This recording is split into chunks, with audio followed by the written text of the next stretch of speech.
Hi everyone, how are you all? Good evening. Okay, so we have our class for Indian Contract Act today.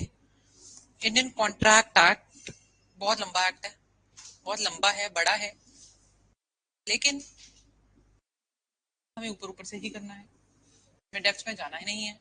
कई चीजों के charts मैं बनवाने लगी हूँ, ठीक है। चार्ट्स बनवा लिखते रहना साथ साथ फटाफट, हाथों हाथ, उससे आपके बहुत सारे सेक्शंस कवर हो जाएंगे मेजर वाले, ठीक है। ओके, तो आईसीए की डिवीजन करने लगी हूँ पहले पूरे इंडियन कॉन्ट्रैक्ट एक्ट की।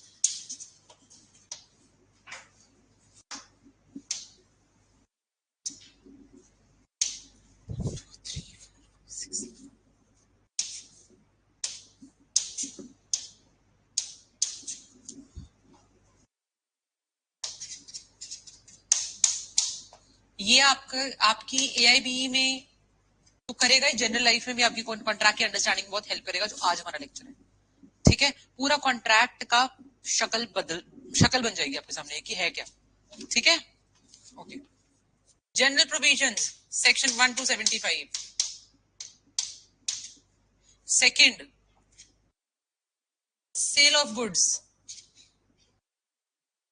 Section 76 to 123। Indemnity and guarantee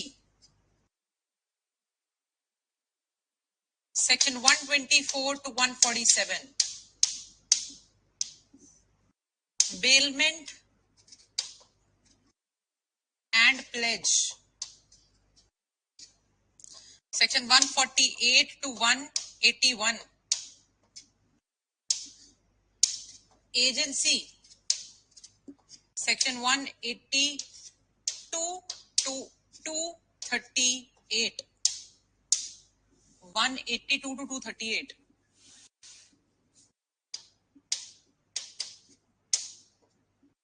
and last, partnership 239 to 266।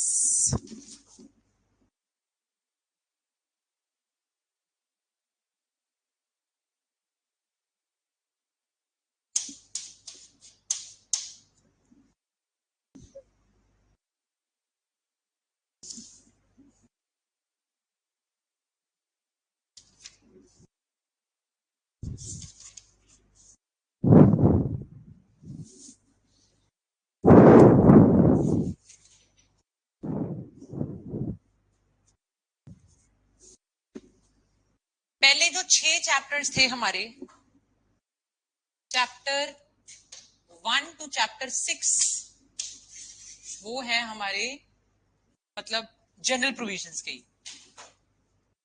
Chapter 1 to chapter 6।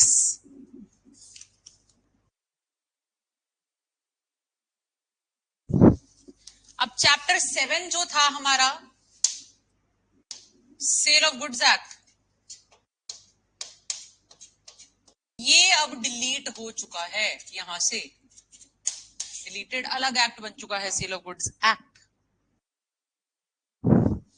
Indemnity and guarantee chapter 8। Bailment and pledge chapter 9। Agency chapter 10 and partnership chapter 11। Again deleted, partnership act बन चुका है।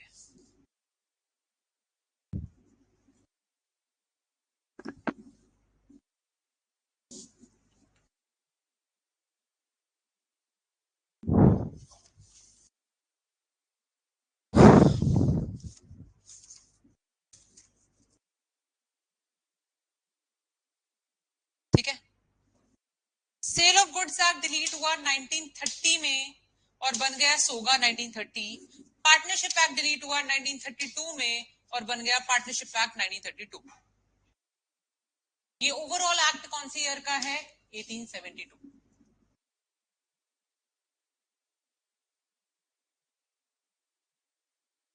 ठीक है,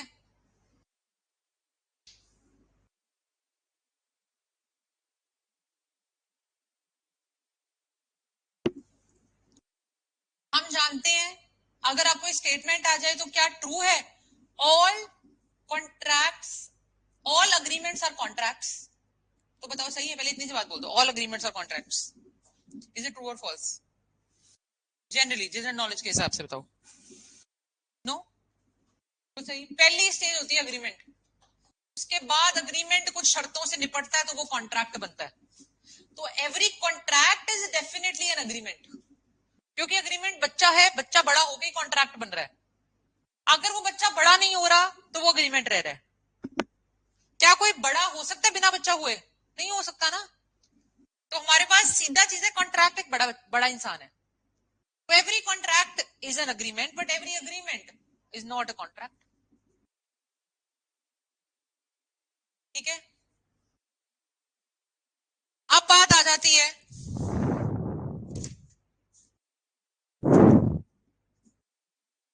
definition clause पे, आ जाते हैं हम। Preliminary part discuss करते हैं बैरक से, प्रिलिमिनरी पार्ट डिस्कस करते हैं। दिस एक्ट में be called the Indian contract act. ऊपर डेट देख लो, in enforcement date 25 April 1872। Date of enforcement, enactment ऊपर लिखी हुई है 1872, इन्फोर्समेंट क्या है 1 सितंबर 1872, same as Indian evidence act. Enforcement 1 सितंबर 1872 सेक्शन 1 में लिखी गई है। अब आ जाओ सीधा सेक्शन 2 पे, डेफिनेशन क्लॉज पे आ जाओ, देखते हैं डेफिनेशन क्लॉज।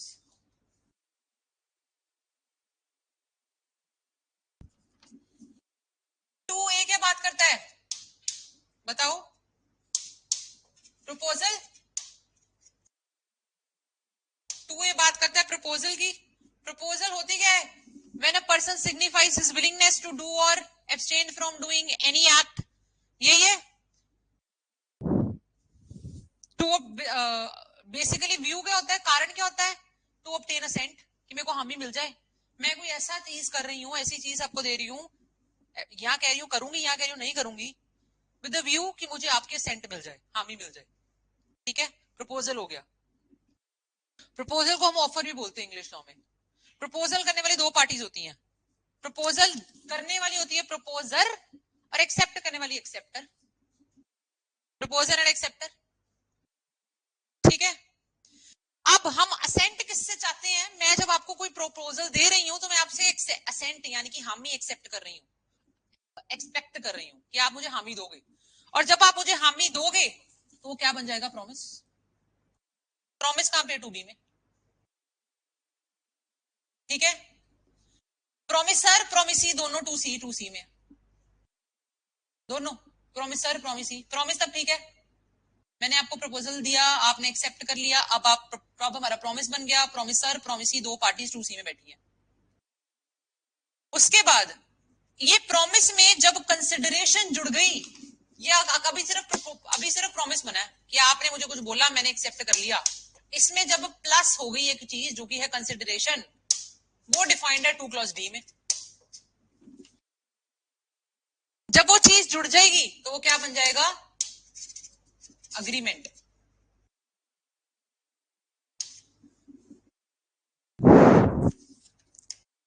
ठीक है, और अग्रीमेंट का डिफाइंड है 2 clause E में।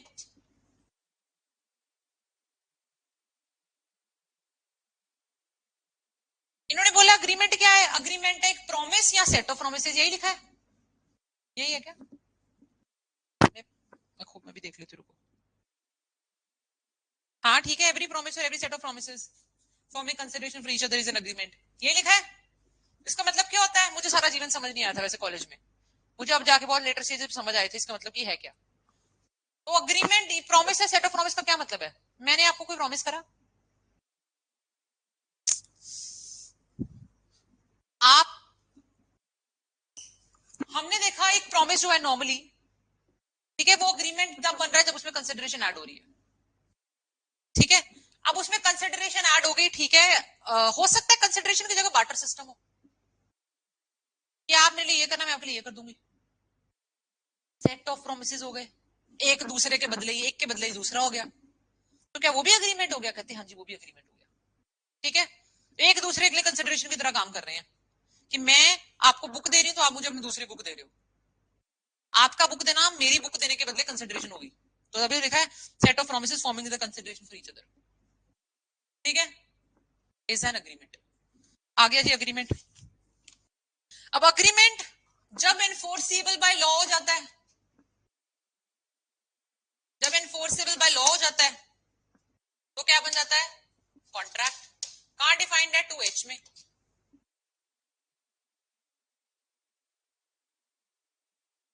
और अगर वो नॉट एनफोर्सेबल बाय लॉ हो जाता है, नॉट एनफोर्सेबल बाय लॉ, तो क्या हो जाता है? वॉइड।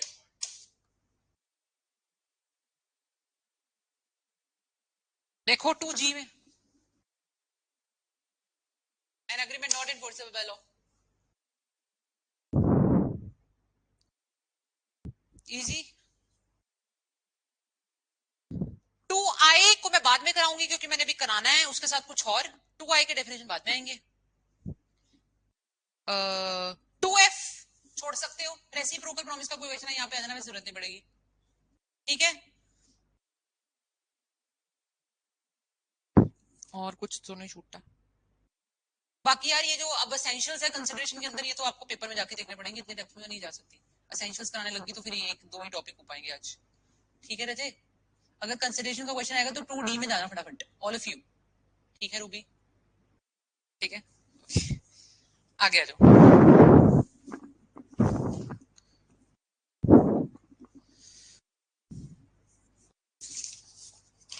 अब पहला वर्ड था 2A, प्रपोजल था।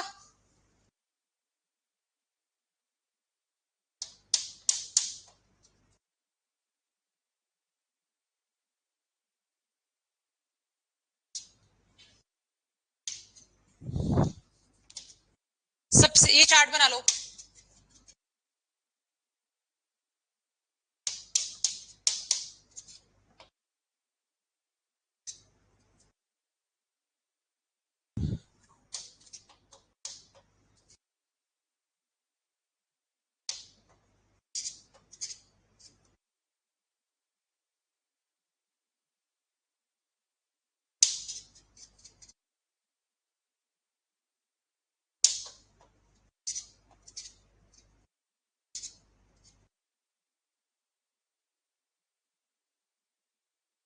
सेक्शन 3 में ना ये तीन चीजें हैं।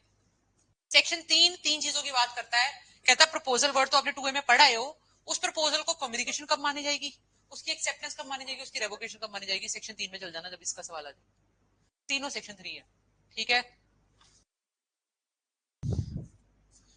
अब कम्युनिकेशन ऑफ प्रपोजल होती कैसे है यहाँ पे बता दी, लेकिन ये कम्युनिकेशन व्हेन कंप्लीट पूरी कब मानी जाएगी, करनी कैसे है यहाँ पे बता दी, पूरी कब मानी जाएगी सेक्शन 4 में बता दी, 3 में बता दी होती कैसे, पूरी कैसे होगी 4 में बता दी।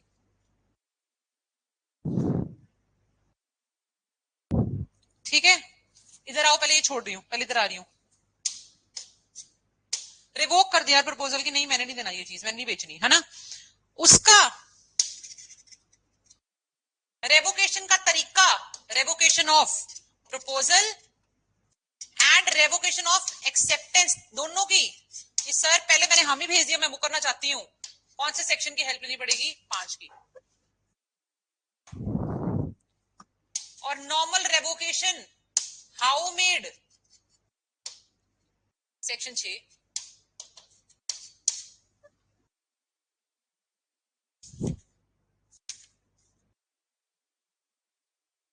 क्या क्या तरीके हैं कि नोटिस भेज दो, टाइम खत्म होने से पहले भेज दो, फलाना फलाना। ठीक है, हाउ मेड, यहां पे आ जाओ। एक्सेप्टेंस एब्सोल्यूट होनी चाहिए, मैं शर्तें नहीं लगा सकती एक्सेप्टेंस में कि ये एक्सेप्ट तो करती हूँ बट इसके साथ नहीं, नहीं बट बुट कोई नहीं होता एक्सेप्टेंस में। मस्ट बी, जब आप दुकान पे जाके नेगोशिएट करते हो तो मतलब आपने एक्सेप्ट नहीं करा है अभी, अभी नेगोशिएशन जब पूरी हो जाएगी तब एक्सेप्टेंस होती है वो। ठीक है, मस्ट बी एब्सोल्यूट। कौन सा सेक्शन है, 7।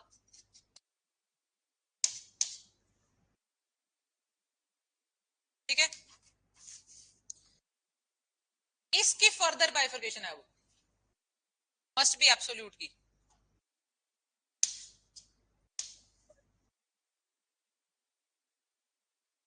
एक्सेप्टेंस एक तो हो सकती है एक्सेप्टेंस बाय परफॉर्मिंग कंडीशंस। मैंने आपको बोला अगर आप ये कर दोगे ना तो मान लूंगा आपने एक्सेप्ट कर लिया। जैसे कि हमारे पास एक Carlill versus carbolic smoke ball का केस होता है, मैं लिखवाऊंगी सारे केस लॉस के नाम। Carlill versus carbolic smoke ball. उसमें क्या हुआ, मैंने एक ऐड दी, मैंने बोला जो भी हमारी स्मोक बॉल ट्राई करेगा उसको कभी फ्लू नहीं होगा, आज तक कभी भी नहीं होगा। आपने यही तरीके से करना है, जनरल ऑफर लगा दिया मैंने और आपने कर लिया, फिर भी आपको जुकाम हो गया। देखो आपने एक्सेप्टेंस तो नहीं करी थी बट आपने कंडीशन फॉलो कर ली थी। एक्सेप्टेंस बाय परफॉर्मेंस, आपने परफॉर्मेंस ही कर ली थी, एक्सेप्टेंस होगी ऑटोमेटिकली। ठीक है, पहले तरह की acceptance by performing conditions. Section 8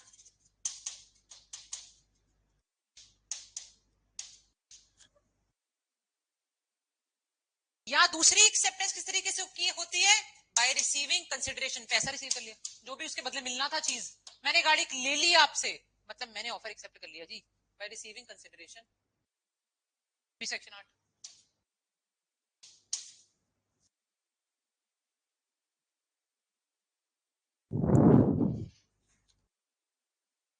promise जो हमने देखा था, कहां पे देखा था, 2B में था प्रॉमिस आई थिंक।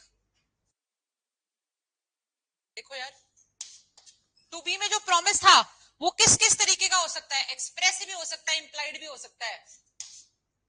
वहां पे बताया गया है सेक्शन 9 में कि वो एक्सप्रेस भी हो सकता है, इंप्लाइड भी हो सकता है।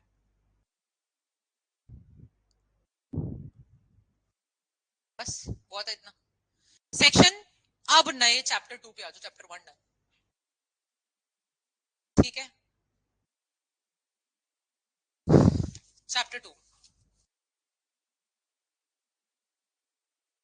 सेक्शन 10 से स्टार्ट हो रहा है। Let's see. यार बात पता है क्या है, आज मेरे पास टाइम था बीच में 1 घंटा, फिर मैंने सोचा कि मैं इसका चार्ट बनाऊं, पर मेरे को ड्राइंग इतनी मेरी वो नहीं है, I am not so tech savvy कि मैं चार्ट्स वगैरह ड्रॉ कर पाऊं फटाफट। उसमें 2 चार्ट ही बनेंगे मेरे 1 घंटे में, इतनी ही मेरे में वो कैपेसिटी है। ठीक है, और फिर मैंने ड्राइंग अपने लिख लिए फटाफट, लिखने में मेरे को 1 घंटे में इतना काम हो गया। लेकिन अगर बनाने बैठते तो सही सेक्शंस का बना पाती, इसलिए आप लोग लिखते जाओ जो मैं लिखवा रही हूँ। ठीक है, ठीक है, मेजोरिटी सेक्शंस के मेजर जो पहले 30-40 सेक्शन होते हैं वो सबके चार्ट है मेरे पास। यार आपको समझ नहीं आएंगे, बहुत टूटी भाषा में लिखे हुए हैं। हाँ हाँ हाँ, वैसे मैंने बहुत टूटी भाषा में लिखे हुए हैं, आई मीन मैंने ऐसी भाषा में लिखा जो मुझे समझ आ रही है। अच्छा अच्छा, ऐसे चल जाता है आपके लिए। ठीक है, आप ना वैसे लिख लो अभी, लेकिन इसकी फोटो भी एक बार भेज दूंगी, अगर कहीं समझ आए जीवन में तो इसको समझ लेना फिर। हाँ, आगे मेरे को आपकी बात समझ, आप क्या कह रहे हो कि कई बार कंप्यूटर के टाइप पे निकल जाए, मैं पीडीएफ बना दूं ऐसी। हाँ ठीक है, मुझे कंप्यूटर का बहुत इरिटेटिंग लगता है काम, मैं ये कर दूंगी, ये perfect perfect, thank you for the idea. आप लोग का कल मेरे साथ मोटर व्हीकल एक्ट है ना, as far as I am able to recollect, कल आपका कंज्यूमर प्रोटेक्शन और मोटर व्हीकल दोनों इकट्ठे, और परसों फिर आपका मेरे साथ टॉट तो मैंने कराने है ना, और परसों टॉट, और फिर कौन सा है वो, कहाँ से आपका है मेरा है शायद, छुट्टी थी ना, हो जाएगा एंड में तो नहीं, एडमिन मैंने कराना है, लैंड एक्विजिशन किसी और पुनीत ने कराना है, वो एंड में होगा। आई मीन जब ये हमारे ये बाकी सारे और मुस्लिम लॉ जो आधा पड़ा है वो भी, मुस्लिम लॉ आधा पड़ा है ना वो भी, मुस्लिम लॉ आधा जो रह गया था, है ना। ठीक है, ठीक है रजत, मेरे पास हैं चार्ट सारे, मैं फोटो खींच खींच के भेज दूंगी। चलो कितने आ गए अपा, सेक्शन 10।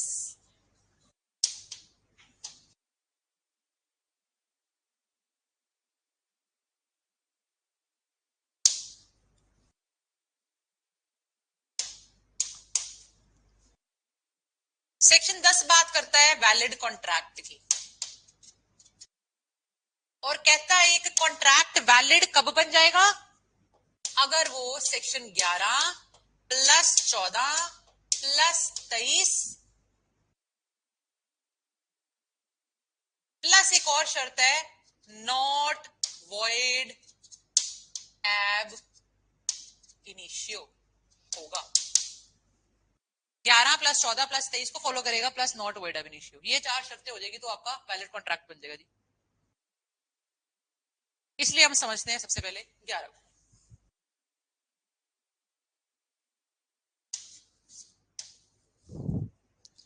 11 कहता है जी बंदा सबसे पहले तो कॉन्ट्रैक्ट करने के लिए केपेबल होना चाहिए। केपेबल कैसे होगा? अगर 3 चीजें होंगी, सबसे पहले मेजर होगा, दूसरा साउंड माइंड का होगा, और तीसरा not disqualified by any law.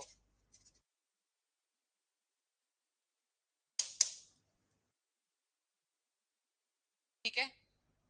अब मेजर के बहुत सारे केस लॉज है हमारे पास, क्योंकि अगर माइनर के साथ कॉन्ट्रैक्ट होता है तो वो हो जाता है वॉइड एब इनिशियो, वॉइड एब इनिशियो।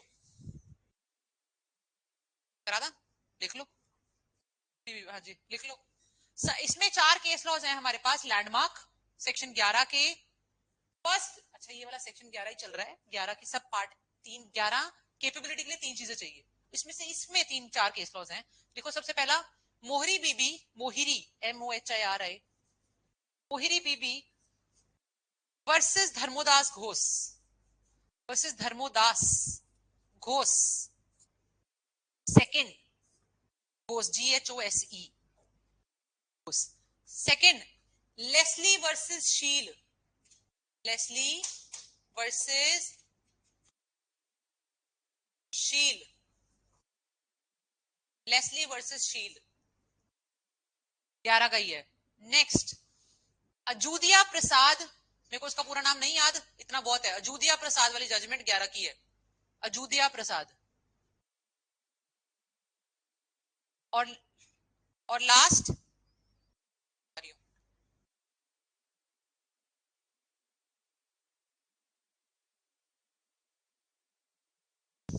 तो लिखी भी नहीं पड़ी है ये वाली तो।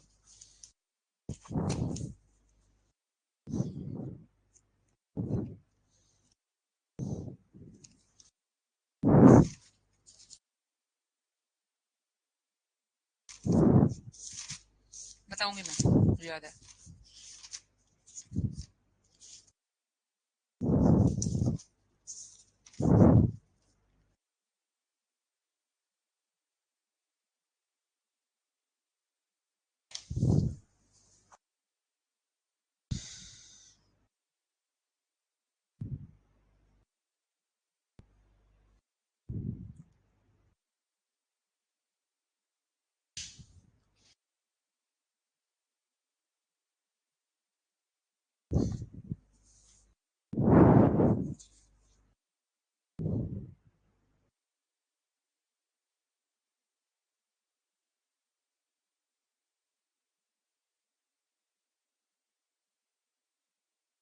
एक सेकंड में दे दूंगा इस बस।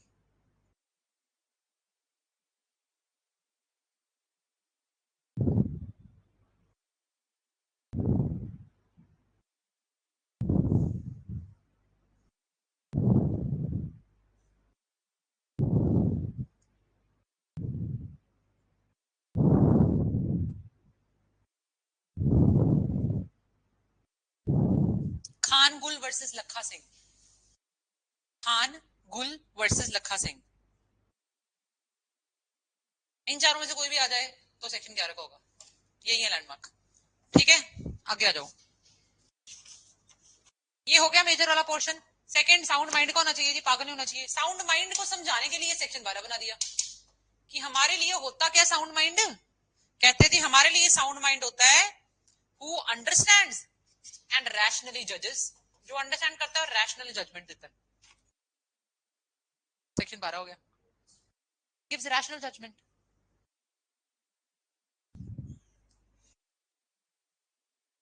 ठीक है, ये हो गया आपका सेक्शन 11, ये वाला 11। ठीक है, अब हम देखेंगे 14। वैलिड कॉन्ट्रैक्ट बनने की पहली शर्त डन एवरीबडी। सेकंड शर्त, सेक्शन 14 पास करना है उसने। सेक्शन 14 ना 13 का भाई है, ठीक है।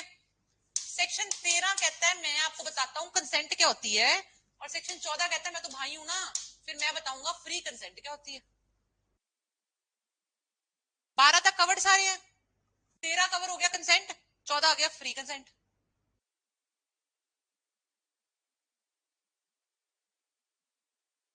ठीक है।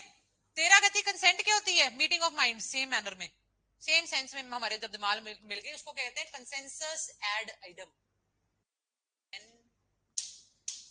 कंसेंसस एड, क्या लिख रही हूं यार, consensus ad idem, meeting of minds in the same manner. Section 14 कहते हैं मैं आपको फ्री कंसेंट के बारे में बताऊंगा, ठीक है। फ्री कंसेंट,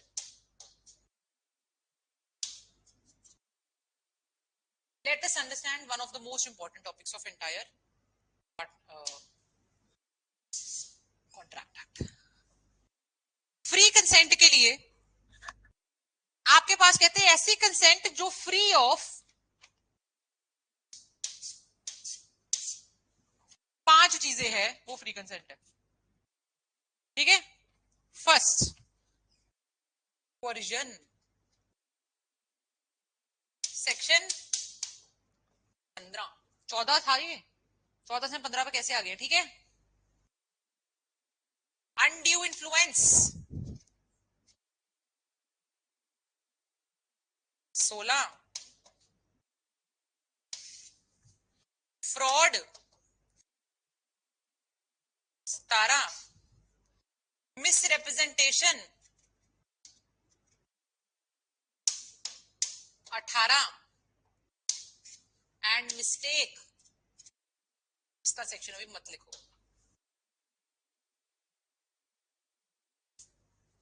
ठीक है। तो हमने देख लिया टेक्निकली, अभी हम देखेंगे वैसे थोड़ा 15 16 17 18 18 तक हो गए अपने कवर्ड, ठीक है। सबसे पहले हमारे पास एक चीज हमें ध्यान क्या रखनी है कि यार जो भी कंसेंट, सेक्शन 19 पे आ रही हूं, मिस्टेक छोड़ा है मैंने अभी, मिस्टेक पे आना है मैंने अभी, मिस्टेक अलग एक टॉपिक बन जाता है। सेक्शन 19 क्या कहता है, सेक्शन 19 कहता है मैं आपको बताऊंगा कि क्या क्या कौन से कॉन्ट्रैक्ट्स वॉइडेबल हो जाते हैं, और कहता है वॉइडेबल डिफाइंड कहां है, 2A में,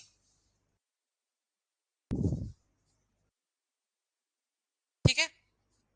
19 ने बोला कि 3 तरह के कॉन्ट्रैक्ट वॉइडेबल हैं, कौन कौन से, 15 वाला, 17 वाला और 18 वाला। कौन कौन है 15 17? 15 कोरिजन, फ्रॉड एंड मिसरिप्रेजेंटेशन।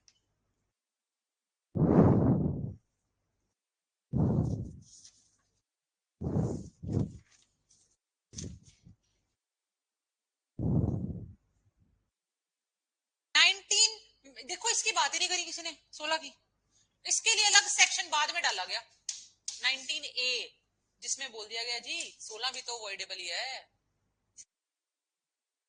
ठीक है एवरीबडी।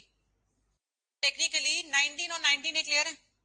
वॉइडेबल क्या होती है, जिसको वॉइड करार करा जा सकता है कोर्ट में जाके, आप परफॉर्म कर भी सकते हो, वरना मैंने को बताया था रिसाइंड कर सकते हो, नहीं करूंगी perform, you can either perform it or not perform it, that is section number 19 voidable, 19A also voidable, done। Now we move towards the topic of mistake।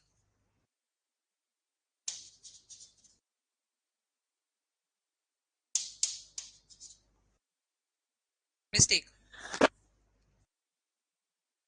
Mistake दो तरीके की होती है, mistake of fact, mistake of law.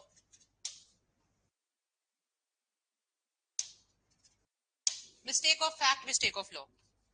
जो mistake of fact है वो दो तरीके की हो सकती है, इट कैन बी बायलेटरल,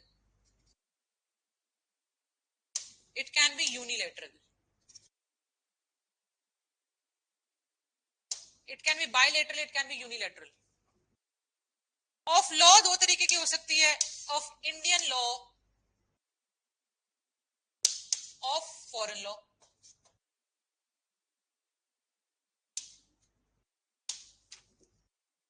जो बायलैटरल है वो सेक्शन 20 में बताई गई है, और जो यूनिलैटरल है वो सेक्शन 22 में बताई गई है. ऑफ लॉ की बात करी गई है 21 में. ठीक है, 22 तक आ गए हम. एवरीबॉडी. अब जो बायलैटरल वाली मिस्टेक है, बायलैटरल में तो दोनों पार्टीज को गलती लगी थी फैक्ट को लेके. मैं अपनी तरफ से ये वाली बात बोल रही थी, आपको और ही लगी, मिस्टेक ऑफ फैक्ट हो गया थी. There is mutual mistake of fact, वो कॉन्ट्रैक्ट क्या हो जाता है, वॉइड. और वॉइड का डिफाइंड है 2G में. अगर गलती लगे यूनिलैटरल, एक पार्टी सही को समझा रही थी सब कुछ, आपने पढ़ने में गलती कर दी. यूनिलैटरल वाली क्या हो जाता है, कॉन्ट्रैक्ट वैलिड, वो वैलिड ही रहता है. ठीक है, क्योंकि बेयर लैंग्वेज बोलती है नॉट वॉइडेबल, तो हमने हिसाब लगाया वैलिड ही होगा. ठीक है, नेक्स्ट इधर आ जाओ. इंडियन लॉ की तरफ आए तो इंडियन लॉ की अगर गलती लग जाए, लॉ की गलती हम मानते हैं, लॉ की गलती आपकी गलती है यार. Mistake of law is no excuse, तो इसीलिए आपका कॉन्ट्रैक्ट वैलिड ही रहेगा यार. ठीक है, because ignorance of law is no excuse. लेकिन अगर आपको फॉरेन लॉ की गलती लग जाए, हम बोलते हैं देखो यार फॉरेन लॉ हमारे लिए एक तरह का फैक्ट है, हर किसी को थोड़ी पता है. फॉरेन लॉ हमारे लिए एक फैक्ट ही तो है, तो इसका सेम ट्रीटमेंट होगा एक फैक्ट की तरह. यूनिलैटरल और बायलैटरल वाला हिसाब लगा के सेम सेम चार्ट इसके नीचे बन जाता है. ठीक है, mistake of foreign law, same treatment as fact.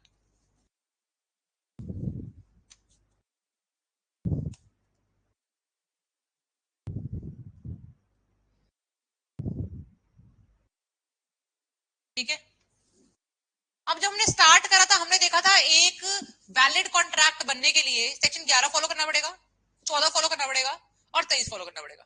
3 section थे पहले, सेक्शन तो 3 ही थे, और साथ में बोला था नॉट वॉइड एब एन इश्यू.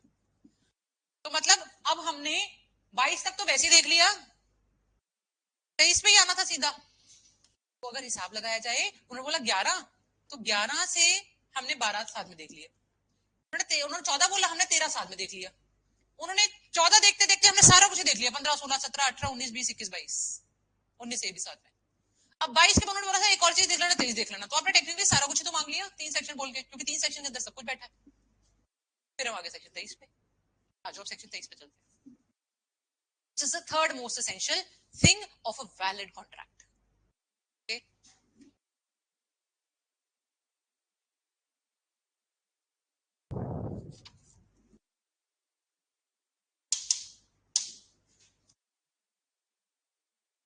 जो बात करता है लॉफुल ऑब्जेक्ट या लॉफुल कंसिडरेशन की. लॉफुल ऑब्जेक्ट और लॉफुल कंसिडरेशन, ये पता क्या बोलता है, सेक्शन ना नेगेटिव सेक्शन है. कैसे बोलता है, कहता ये सब चीजें जो मैं आपको आगे बताने लगा हूं वो अनलॉफुल है, उसके अलावा जो बचेगा लॉफुल. सेक्शन पता क्या बोलता है, जो मैं चीजें आपको बताने लगा हूं वो अनलॉफुल है. नेगेटिव सेक्शन ही हुआ, नेगेटिव चीज की बात कर रहा है. और इसने क्या क्या बोला अनलॉफुल, 5 चीजों को.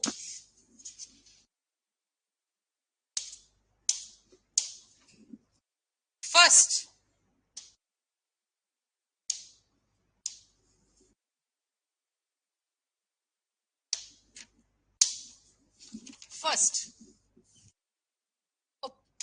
opposed to public policy. Opposed to public policy. Second, anything which is injurious in nature. Injurious. Third, anything which is fraudulent. ऐसी कंसिडरेशन या ऑब्जेक्ट जो फ्रॉडुलेंट तरीके से हो रहा है काम. anything which defeats law, and last anything which is forbidden by law.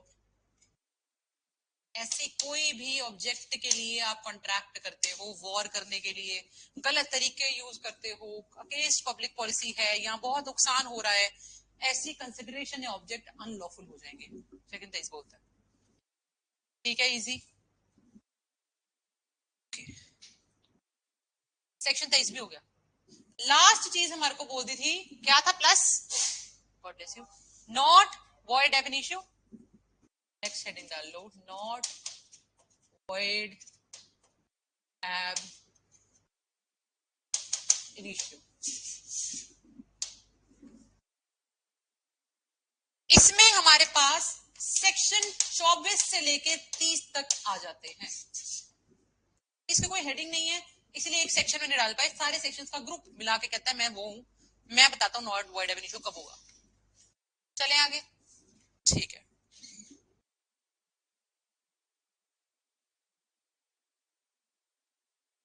Section 24. Section 24 बात करता है कब कौन सा ऑब्जेक्ट अनलॉफुल या कौन सी कंसिडरेशन अनलॉफुल हो जाएगी, और अगर आपकी कंसिडरेशन अनलॉफुल है तो आपका अग्रीमेंट वॉइड हो जाएगा. ठीक है,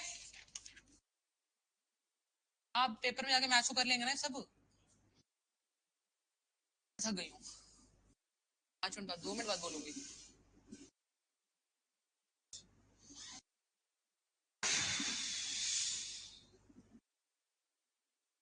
तो जल्दी होगी, 6 बजे नहीं होगी, मैंने चल जाना 6 बजे.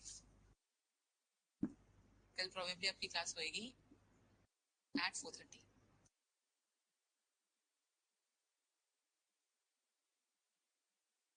उससे पहले मेरी 2 क्लासेस हैं या 3 है, मैंने उनकी शेड्यूलिंग नहीं करी अभी इस चीज की. एक फैमिली लॉ की है, एक एविडेंस एक्ट की है और एक फ्रॉड की है.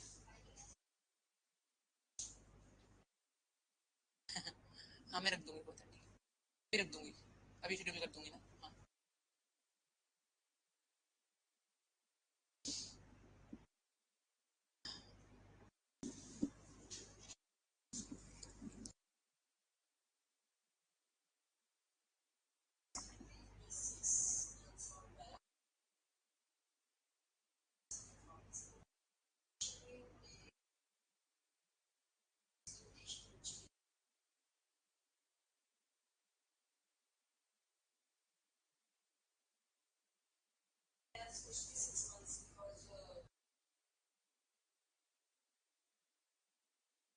लिमिटेशन पीरियड पूछ लिया ना, तो आप लिमिटेशन एक्ट के हिसाब से देना ना. जो आप जब लिमिटेशन पीरियड वर्ड यूज कर लेंगे ना,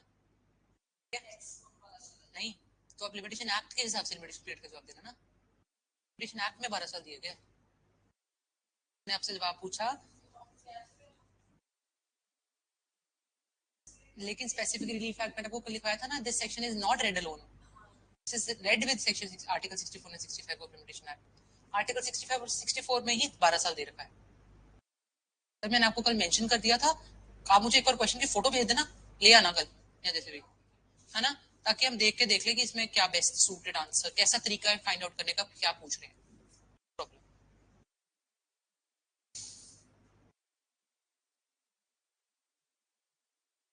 देखो ना, नॉर्मल जो सेक्शन 5 ਦਾ सूट पाइए पोजेशन ਲੈਣ ਵਾਸਤੇ, ठीक है, 12 साल है ਉਹਦਾ टाइम पीरियड. सेक्शन 6 ਦਾ ਤੁਸੀਂ ਪੜਨਾ ਹੈ, ਫਿਰ 6 ਮਹੀਨੇ. ਤੇ ਉਹਨਾਂ ਨੂੰ ਮੈਂ ਦੱਸਣਾ ਚਾਹਨੀ ਹਾਂ ਕਿ ਕੁਐਸਚਨ ਤੋਂ ਕਿੱਦਾਂ ਪਛਾਣੀਏ ਕਿ ਕਿਹੜਾ ਪੁੱਛ ਰਹੇ ਨੇ. ਇੱਥੇ ਕੁਐਸਚਨ ਆਣਾ ਜ਼ਰੂਰੀ ਹੈ. हाँ बट यही क्या ना, ए नहीं दसिया 5 के 6. हाँ एक बार तुसी लेके आइयो, फिर देख लेंगे ਆਪਾਂ. चलिए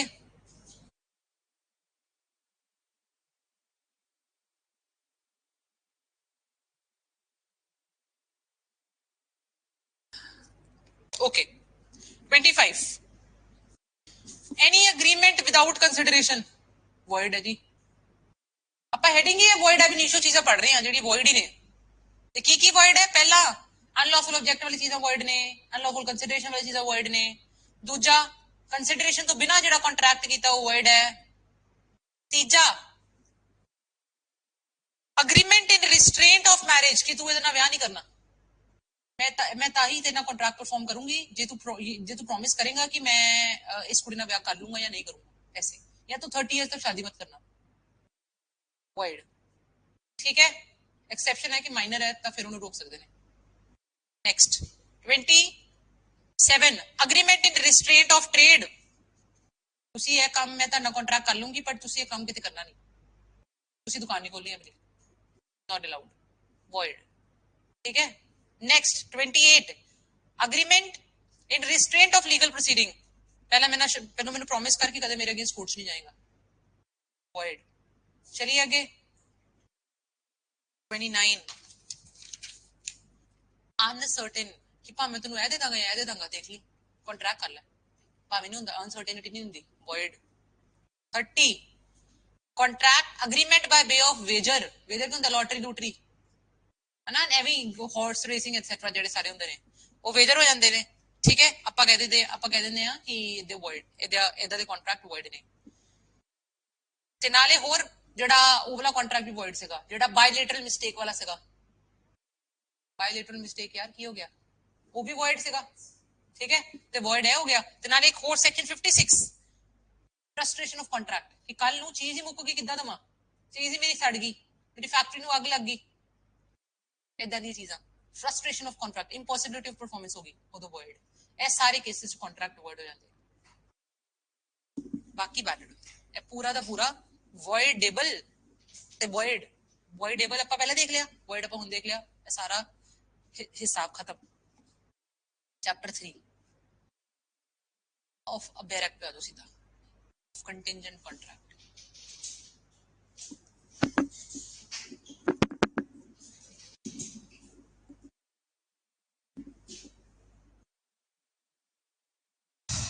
contingent contract is a contract to do or not to do something contingent ਹੁੰਦਾ ਕੀ ਹੈ ਕਿ ਜੇ ਮੇਰੀ ਫੈਕਟਰੀ ਆ ਗਈ ਜੇ ਮੇਰੀ ਟਰੱਕ ਪਹੁੰਚ ਗਿਆ ਤਾਂ ਮੈਂ ਕਰ ਦੂੰਗੀ ਕੰਟਿੰਜੈਂਟ ਹੀ ਸ਼ਰਤ ਬੇਸ ਨੇ ਠੀਕ ਹੈ ਸ਼ਰਤੀਆ ਕੰਟਰੈਕਟ ਸ਼ਰਤੀਆ ਕੰਟਰੈਕਟ ਦੋ ਸੈਕਸ਼ਨ ਹੈ 31 ਤੇ 32 ਵੀ ਹੈਗਾ enforcement of contract contingent on the event happening ਤੇ 33 ਵੀ ਦੇਖੋ on not happening सर मैं काम कर दूंगा जे ट्रक आ गया सर मैं काम कर दूंगा जे मेरा ट्रक नहीं आया एनीथिंग करना 32 आ गया जी 32 नहीं आया 33 ठीक है कंटिंजेंट ही तो है दोनों ना कंडीशन तो कोई भी हो सकती है ना 34 when event on which contract is contingent to be deemed impossible if it is the future conduct of a living person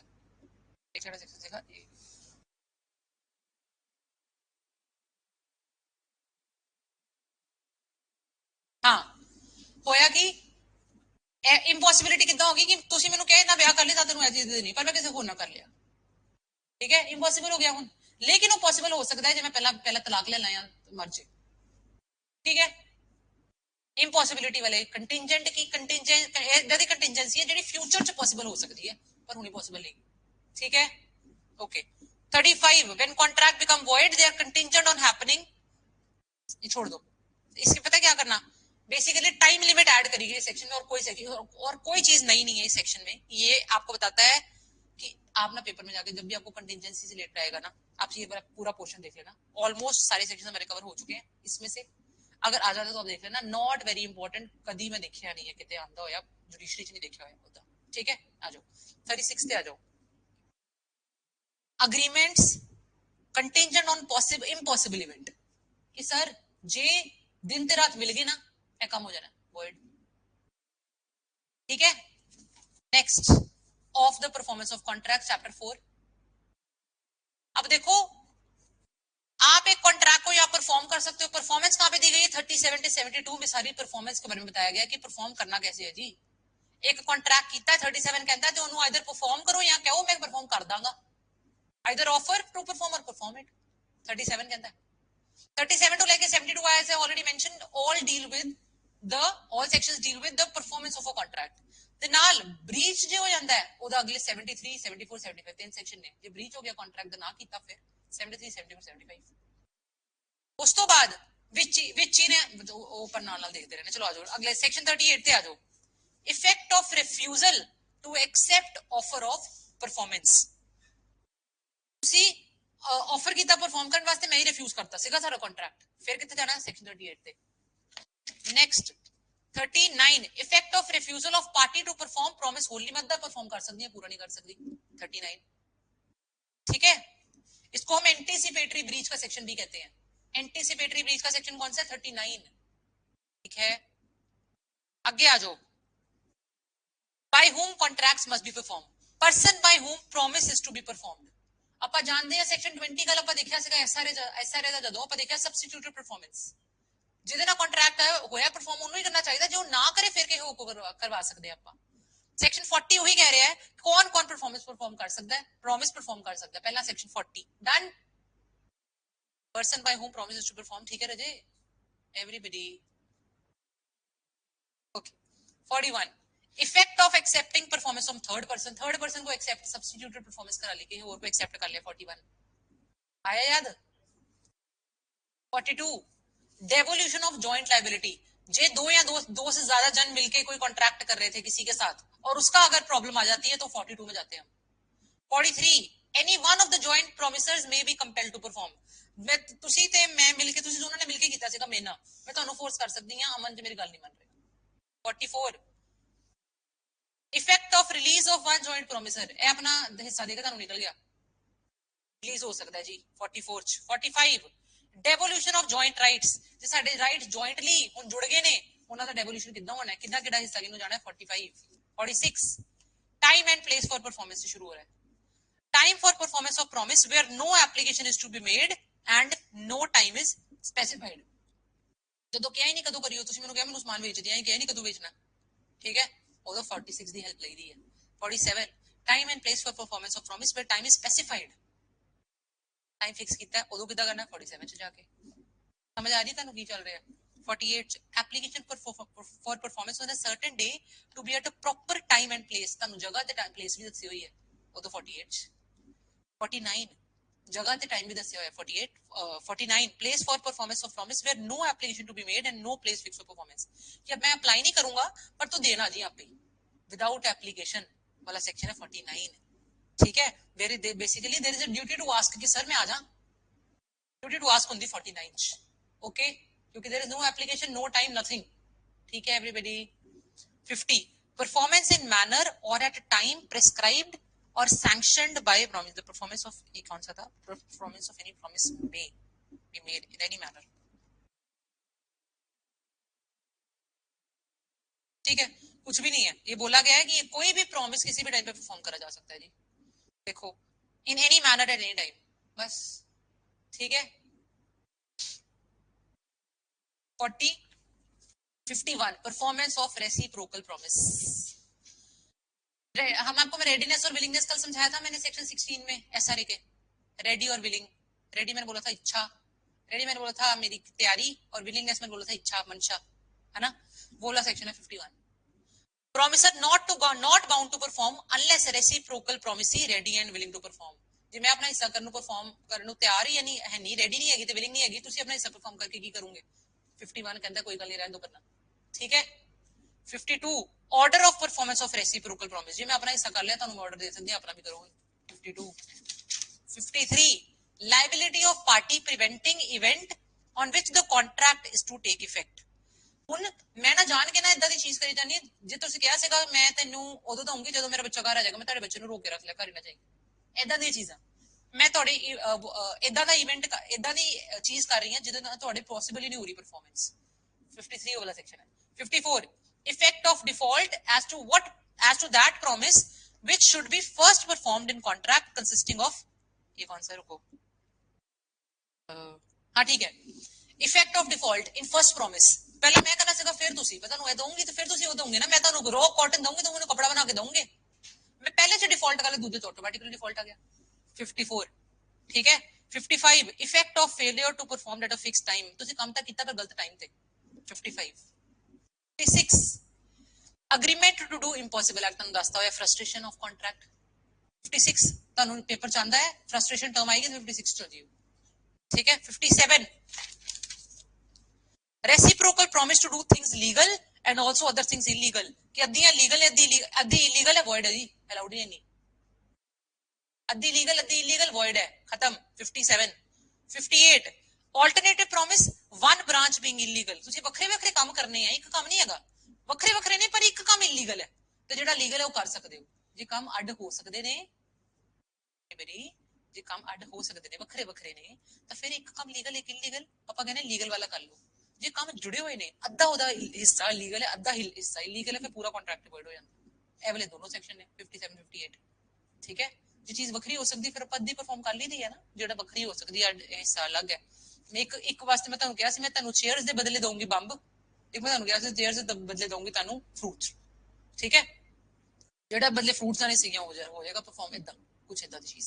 59 appropriation of payment. इसके नीचे ना अगर पेपर में आए कि Clayton rule, clay CLAYTON, Clayton rule कौन से section में लगता है, आप आंसर 59 लिख के आओगे, बस इतना ही चाहिए आपको और कुछ नहीं आएगा इसमें से, ठीक है। Clayton CLAYTON, Clayton rules, Clayton rule.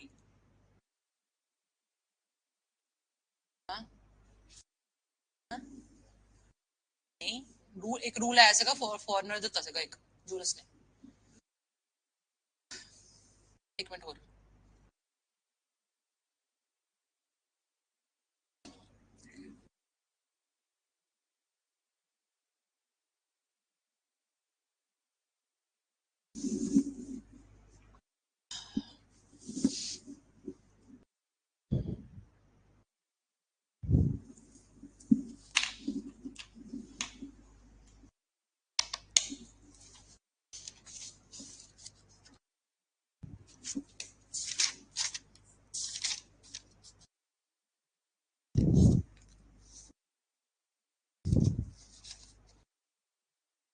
और अगर पेपर में क्वेश्चन आ जाए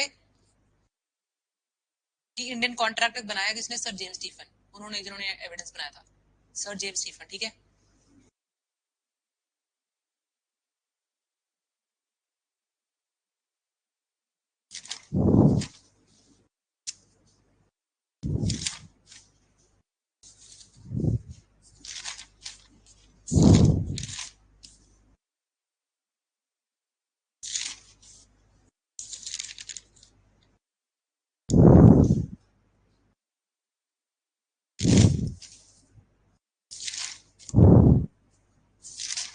कर लोगे ना यार, जहां तक हुआ है वहां तक तो कर लोगे, पेपर में आसान है। पहले सेक्शंस को तो चार्ट आपके दिमाग में फिक्स हो जाने चाहिए, ताकि कल को आपके सारे जीवन काम आते रहेंगे वो चीजें।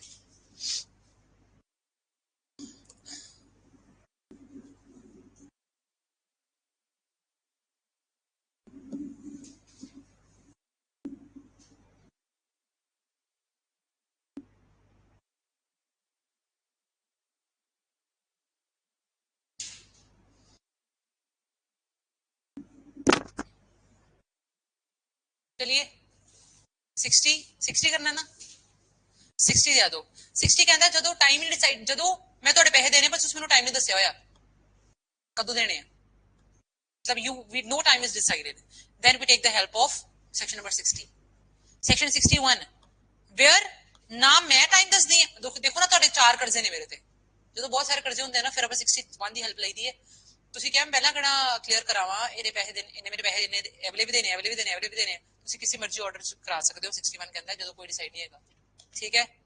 62 contracts which need not be performed, effect of novation rescission and alteration, ये चेंज हो गया कॉन्ट्रैक्ट, नवा कॉन्ट्रैक्ट बना लिया या रिसाइन कर दिता, फिर उन्हें परफॉर्म करने की लोड़ है। 62, ठीक है। 63 प्रोमिसी में डिस्पेंस विद और रिमिट, रिमिट होता है कुछ हिस्सा तो दे, कुछ हिस्सा कर दिया, मतलब आधा हिस्सा, कम कम पार्ट में। डिस्पेंस मतलब पूरा छोड़ना, लीव करता पूरा, और रिमिट का मतलब होता है कुछ हिस्सा कर दिया कुछ हिस्सा छोड़ दिया। प्रोमिसी में डिस्पेंस और रिमिट परफॉर्मेंस ऑफ प्रोमिस।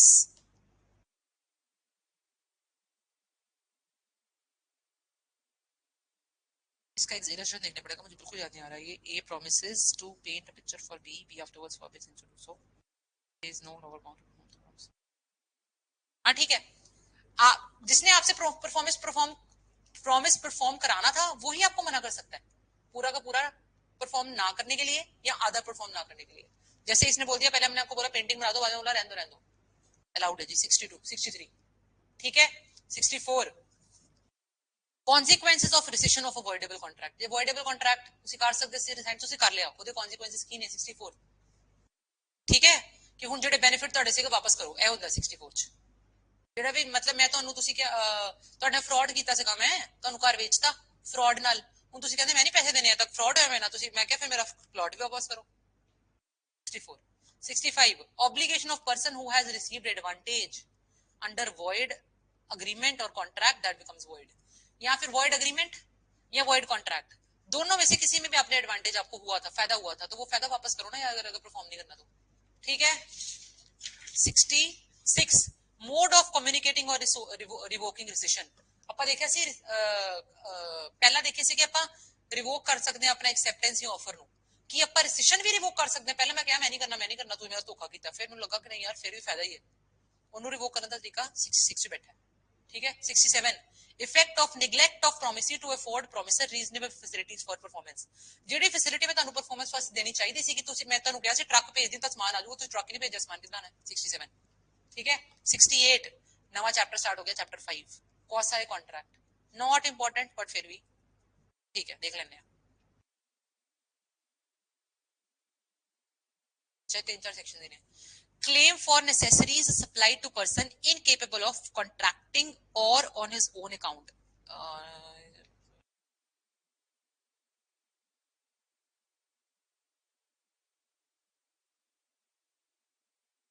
ठीक है ਹੋਇਆ ਕਿ ਇੱਕ ਪਾਗਲ ਬੰਦੇ ਨੂੰ ਜਿੱਦਾਂ ਮੈਂ ਕੋਈ ਪ੍ਰਾਪਰਟੀ ਦੇਤੀ ਉਹ ਪਾਗਲ ਹੈ ਹੁਣ ਉਹ ਮੈਨੂੰ ਕੰਸੀਡरेशन नहीं दे सकता पर क्या मैं रीइंबर्स होंगी मैंने उसको कोई फैसिलिटी दी उसको मैंने सपोज कोई ब्लाइंड आदमी है मैंने उसको कोई स्टिक दी उसके चलने के लिए उसको कुछ भी उसकी एजुकेशन कराई ठीक है लेकिन मैं चाहती हूँ मेरे बदले कुछ मिले तो क्या उसकी प्रॉपर्टी से मेरा रीइंबर्स होने का हक है ये सेक्शन नंबर 68 कहता है कौन सा कॉन्ट्रैक्ट होता है इसका ठीक है एक पागल दी मैं हेल्प की ते कल ਨੂੰ ਉਹਦੀ ਪ੍ਰਾਪਰਟੀ ਤੋਂ ਮੈਂ ਪੈਸਾ ਲੈ ਸਕਦੀ ਹਾਂ ठीक है 69 reimbursement of person paying money due to another in payment of which he is interested किसी और दे behalf the payment 69 70 obligation of person enjoying benefit of non gratuitous act मैं ਤੁਹਾਡੇ ਨਾਲ ਫ੍ਰੀ ਚ ਹੈਲਪ ਕਰਨ ਲੱਗ ਪਈ फायर ब्रिगेड ਤੁਹਾਡੇ ਕੋਲ ਲਾਲ ਲੱਗੀ ਸੀ ਕਿ ਮੈਂ फायर ਅੱਗ ਲੱਗ ਗਈ ਤੁਸੀਂ ਨਹੀਂ ਬੋਲਿਆ ਪਰ ਮੈਂ फायर ब्रिगेड ਮੰਗਾਤੀ ਹੁਣ ਪੈਸੇ ਦੇਣਾ ਪੈਣੇ ਕੋਸਾ ਕੰਟਰੈਕਟ ਹੋ ਗਿਆ ਤੁਸੀਂ ਕਹੋ ਮੈਂ ਆਪਣੇ ਪੱਲਿਓਂ ਪੈਸੇ ਲਾ ਦਾਂਗੇ ਤਾਂ ਥੋੜੀ ਹੁੰਦਾ ਮੈਂ ਤੁਹਾਡੀ ਹੈਲਪ ਕੀਤੀ ਹੈ non gratitude act non gift ਮੈਂ ਤੁਹਾਨੂੰ ਗਿਫਟ ਨਹੀਂ ਕੀਤਾ ਠੀਕ ਹੈ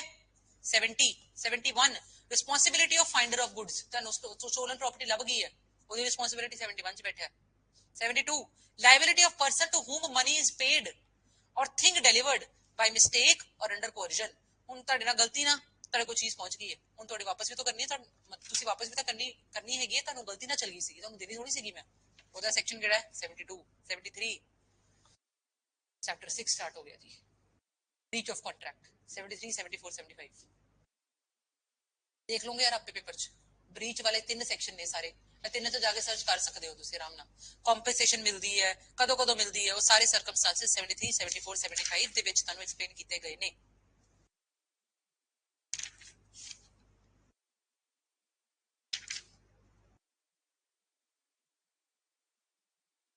अब आ जाओ नेक्स्ट चैप्टर 8 7 डिलीटेड है सोगा chapter 8 of indemnity and guarantee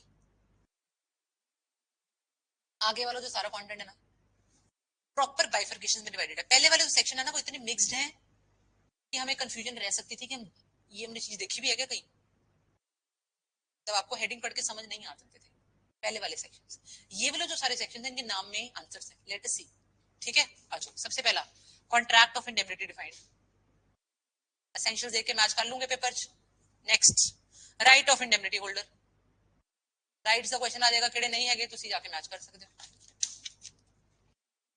127 126 contract of guarantee surety principal debtor and creditor सारे दी डेफिनेशन किथे दी गई है 126 127 गारंटी ਦੇ ਬਦਲੇ ਕੀ ਮਿਲਦਾ ਹੈ ਕੰਸੀਡਰੇਸ਼ਨ 127 ਇਹਦੀ ਹੈਡਿੰਗਸ ਵਿੱਚ ਆਨਸਰਸ ਨਹੀਂ ਮੈਂ ਕਹਿਣਾ ਚਾਹਨੀ ਹਾਂ do you C everybody 128 surety the liability ਕਿਹੜੀ ਹੁੰਦੀ ਹੈ ਲਾਇਬਿਲਿਟੀ श्योरिटी ਕੌਣ ਹੁੰਦਾ ਵੈਸੇ ਤੁਹਾਨੂੰ ਪਤਾ ਹੀ ਹੈ ਮੈਂ ਤੁਹਾਡੀ ਸਿਰਦਰਦੀ ਲੈ ਲਈ ਮੈਂ श्योरिटी ਬਣ ਗਈ ਤੁਹਾਡੀ ਯਾਰ ਇਹ ਤਾਂ ਮੈਂ ਨਹੀਂ ਪੈਸੇ ਦੇਗੀ ਤਾਂ ਮੈਂ ਦੇ ਦਾਂਗੀ श्योरिटी चलिए आगे 128 129 ਕੰਟੀਨਿਊਇੰਗ ਗਾਰੰਟੀ ਕੀ ਹੁੰਦੀ ਹੈ ਕਿ ਸਰ ਜਦੋਂ ਤੱਕ ਇਹ ਕੰਮ ਕਰੇਗਾ ਉਦੋਂ ਤੱਕ ਮੈਂ ਇਹਦੀ ਸਿਰਦਰਦੀ ਲੈਣੀ ਹੈ ਇੱਕ ਟ੍ਰਾਂਜੈਕਸ਼ਨ ਵਾਸਤੇ ਨਹੀਂ ਸਰ ਜਦੋਂ ਤੱਕ ਤੁਹਾਡੇ ਕੋਲ ਹੈਗਾ ਮੈਂ ਗਾਰੰਟੀ ਲੈਣੀ ਹੈ ਸਾਰਾ ਤੁਸੀਂ ਇਹਦੇ ਨਾਲ 5 ਸਾਲ ਕੰਟਰੈਕਟ 5 ਸਾਲ ਵਾਸਤੇ ਇਹਦੀਆਂ ਇਹਦੇ ਕੋਲ ਸਮਾਨ ਲਓ गलत सामान आएगा तो मेरी गारंटी है, मैं कह दूंगी anything.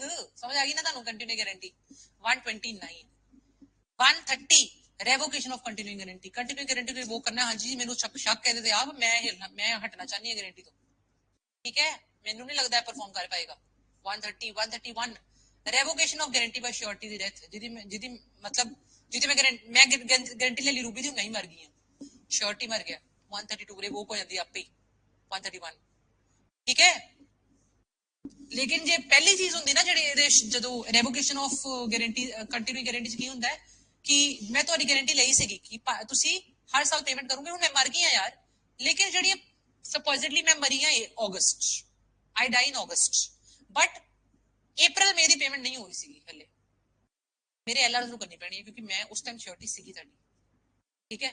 This is 131 132 liability of two persons primary liable not affected by arrangement between them that one will be surety on others default है की है। अच्छा छाड़ दो अधीन देखे जीवन हाँ हाँ छाड़ सकते हैं, मतलब 133 ਦੀ ਹੈਡਿੰਗ ਆਸਾਨ ਹੈ, ਦੇਖ ਲਓ।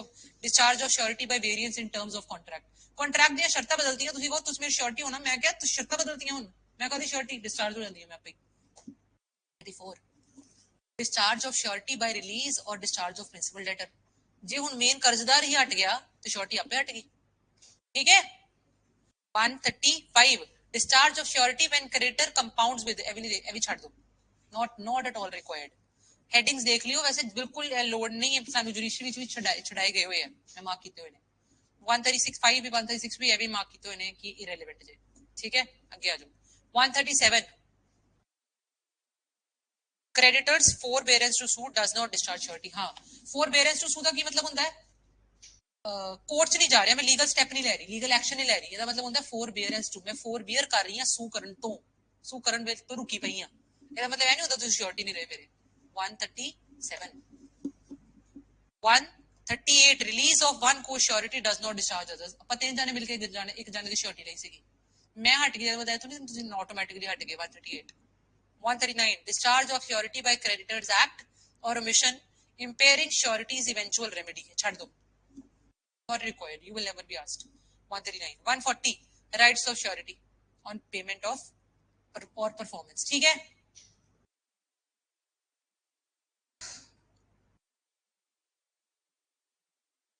एक ਇਹਦਾ मतलब ਕੀ ਹੁੰਦਾ है कि सारी पेमेंट टाइम पे हो गई, जी मैं देखो ना मैंने आपके बिहाफ पे पे कर दिया था, अब मेरा वही राइट, अब मैं आपसे पैसे लेने का हक मेरा बन जाता है 140 में, मैंने आपके बिहाफ पे कर दिया था किसी को क्योंकि मैं आपकी श्योरिटी ली थी, बट ये थोड़ा ना बोला था कि मैं अपनी जेब से पैसे दूंगी, मैं आपसे निकलाऊंगी, ठीक है। 140 हो गया। 141 surety is right to benefit of creditor security, हुन क्रेडिटर ने ਜਿਹੜੀ चीज सिक्योरिटी च रखाई सी, मैं श्योरिटी हाँ, मैं अपनी कोई चीज ना ਤੁਹਾਨੂੰ ਦੇਤੀ ਸੀ ਕਿ ਜੇ ਮੈਂ ਨਾ ਦਵਾਂ ਨਾ ਤੇ ਤੂੰ ਪੈਸੇ ਕੱਟ ਲਿਓ, 골ਡ ਰੱਖ ਲਓ ਮੇਰਾ, ਤੁਸੀਂ ਯੂਜ਼ ਕਰ ਸਕਦੇ ਹੋ। ਅੱਗੇ 142 ਗਾਰੰਟੀ ਆਬਟੇਨਡ ਬਾਈ ਮਿਸ ਰਿਪਰੈਜ਼ੈਂਟੇਸ਼ਨ, ਤੁਸੀਂ ਮੈਨੂੰ ਪਾਗਲ ਬਣਾ ਕੇ ਗਾਰੰਟੀ ਲਈ ਸੀਗੀ, invalid.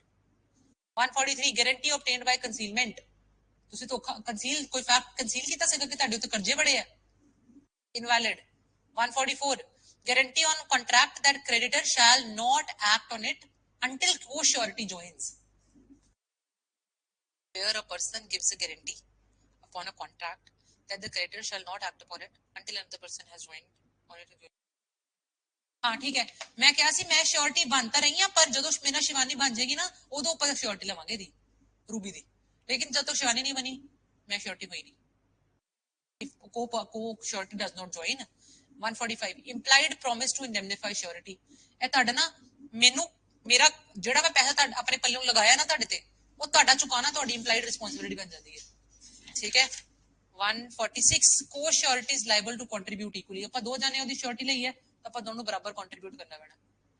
147 liability of co-surety is bound in different sums, ਜੇ ਪਹਿਲਾਂ ਹੀ ਆਪਾਂ ਡਿਸਾਈਡ ਕਰ ਲਿਆ ਨਹੀਂ ਲੈਣੀ ਹੈ ਅਲਾਉਡ ਹੈ ਜੀ। 147 148 तो शुरू हो गया बिलमेंट चैप्टर 9 कमेंट बंद।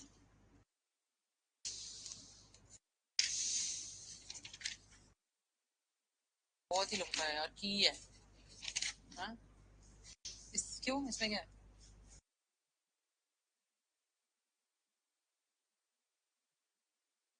लेकिन सेक्शन कैसे बताऊंगी आपको, सारे सेक्शन थोड़ी है, देखो ना 148 के बाद कौन सा शुरू हो रहा है।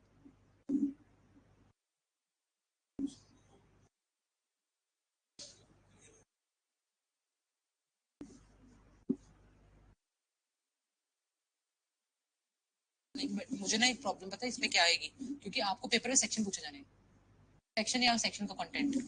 अब मैं आपको बाकी सेक्शन बता ही नहीं पा रही मतलब इसमें, यू गेट माय पॉइंट। ये तो अंडरस्टैंडिंग कॉन्सेप्ट हो गया ना, तो कॉन्सेप्ट आपको पेपर में आना ही आना, यू गेट माय पॉइंट। ਤੇ ਮੈਨੂੰ ਕਰਾਣਾ ਤੁਹਾਨੂੰ ਅਲਟੀਮੇਟਲੀ ਇਹੀ ਪੈਣਾ ਕਿ ਇਹਦੀ ਹੈਡਿੰਗ ਚ ਕੀ ਆਣਾ ਹੈ, ਇਹਦੀ ਹੈਡਿੰਗ ਚ ਕੀ ਆਣਾ ਹੈ, you get my point everybody.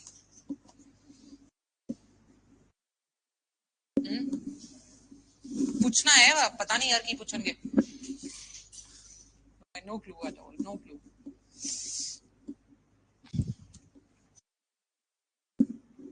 148 से 181 है bailment.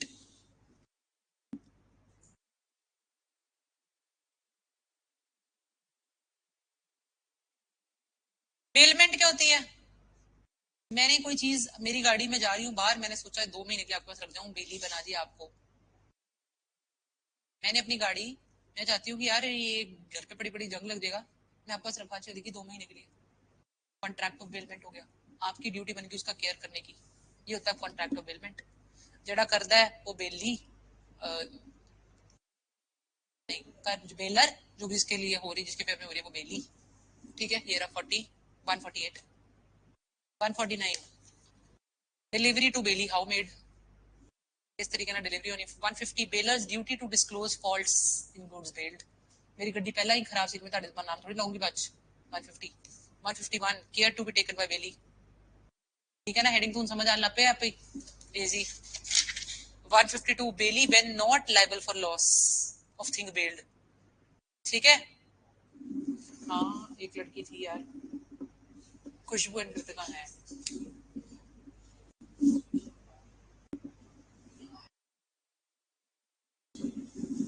Hi Khushboo and Kritika, आप लोगों को समझ आ रहा है कि सिर के ऊपर से आ रहे हैं, बता दो बस।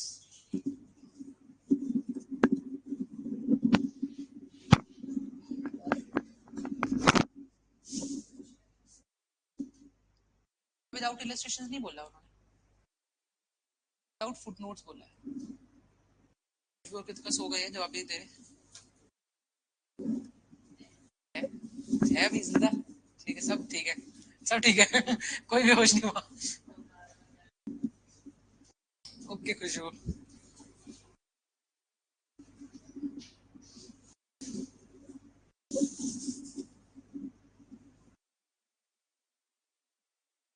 Perfect, thank you guys.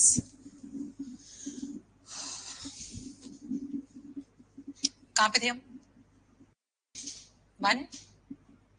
150 care to be taken by bailee, 151 तक हो गया।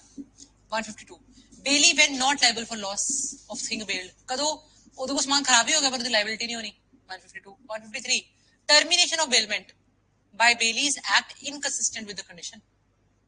बेलमेंट का कॉन्ट्रैक्ट खत्म भी हो सकता है, कदों हो सकता है, ਉਹਦੀ ਸ਼ਰਤ 153 ਦੀ ਦਿੱਤੀ ਗਈ ਹੈ। 154 liability of bailee making unauthorised use of goods bailed. ਤੁਸੀਂ ਟੈਕਸੀ ਵਾਲੀ, ਮੈਂ ਤੁਹਾਨੂੰ ਕਿਹਾ ਸੀ ਆਪ ਯੂਜ਼ ਕਰ ਲਈ, ਤੁਸੀਂ ਟੈਕਸੀ ਪਾ ਕੇ ਬਹਿ ਗਏ। 154 ठीक है।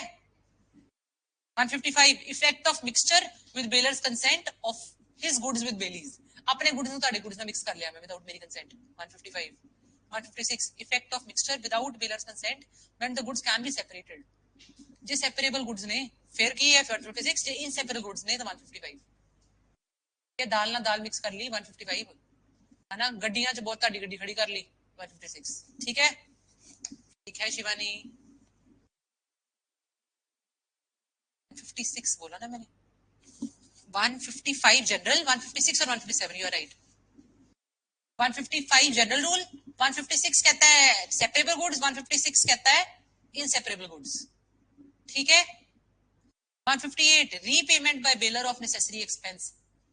मैं ਤੁਹਾਡੀ ਗੱਡੀ ਨੂੰ ਸਰਵਿਸ ਕਰਾਈ ਪਿੱਛੋਂ, ਉਹ ਵਾਲਾ ਐਕਸਪੈਂਸ ਤੁਸੀਂ ਦੋਗੇ। 158 159 restoration of goods lent ग्रेटिशुअसली।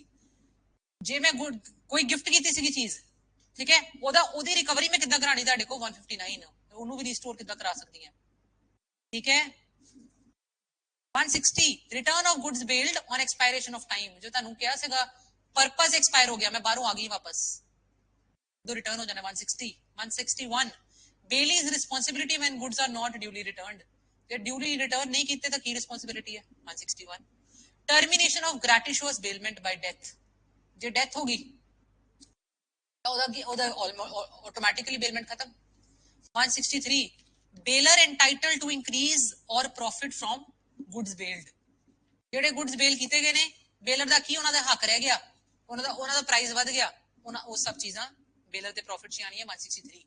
ਬੇਲਰਸ responsibility to ਬੇਲੀ, ਬੇਲਰ ਦੀ ਹੋਰ ਕੀ ਰਿਸਪੌਂਸਿਬਿਲਿਟੀ ਹੈ? The bailier is responsible to the bailey for any loss which the bailey may sustain by reason that the bailier was not entitled to make the bailier। ਛੱਡ ਦੋ, ਬਿਲकुल ਛੱਡ ਦੋ। 165 bailment by several joint owner, hearing ठीक है रचे। 166 bailey not responsible on re-delivery to bailier without title।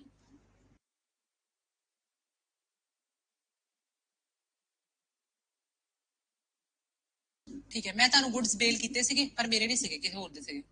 ਹੁਣ ਤੁਸੀਂ owner ਮੰਗਦਾ ਪਿਆ ਤੁਹਾਡੇ ਕੋਲ, ਤੁਸੀਂ ਬੇਲਰ ਨੂੰ ਵਾਪਸ ਕਰਨੇ ਆ, ਓਨਰ ਤੁਹਾਡੇ ਕੋਲ ਲੈਣਾ ਦੇਣਾ ਨਹੀਂ। 166 ਰੀ-ਡਿਲੀਵਰੀ ਤੁਹਾਨੂੰ ਕਰਨ ਨੂੰ ਨਹੀਂ ਕਿਹਾ ਜਾਏਗਾ ਕਿ ਤੁਸੀਂ ਰੀ-ਡਿਲੀਵਰੀ ਕਰਕੇ ਦਿਓ ਮੈਨੂੰ, ਠੀਕ ਹੈ। 167 right of third person claiming goods bailed, third person ਜੇ ਕਲੇਮ ਕਰ ਰਹੇ ਗੁੱਡਸ ਮੈਨੂੰ ਭੇਜੋ, ਉਹਦੇ ਵਿੱਚ ਤੁਹਾਡਾ ਕੀ ਰਾਈਟ ਹੈ? 167 168 right of finder of goods may sue for specific reward offered. ਜੇ ਤੁਹਾਡਾ ਬੇਲ ਗੁੱਡ, ਮੇਰੀ ਗੱਡੀ ਸੀਗੀ ਚੋਰੀ ਹੋ ਗਈ, ਬੇਲ ਦੀ ਤੁਸੀਂ ਕੀਤੀ ਸੀਗੀ ਬੇਲਮੈਂਟ, ਉਹ ਗੱਡੀ ਚੋਰੀ ਹੋ ਗਈ, ਤੇ ਫਾਈਂਡਰ ਆਫ ਗੁੱਡਸ ਨੂੰ ਕੀ ਰਾਈਟ ਹੈ? 168 169 when finder of things commonly on sale may sell it।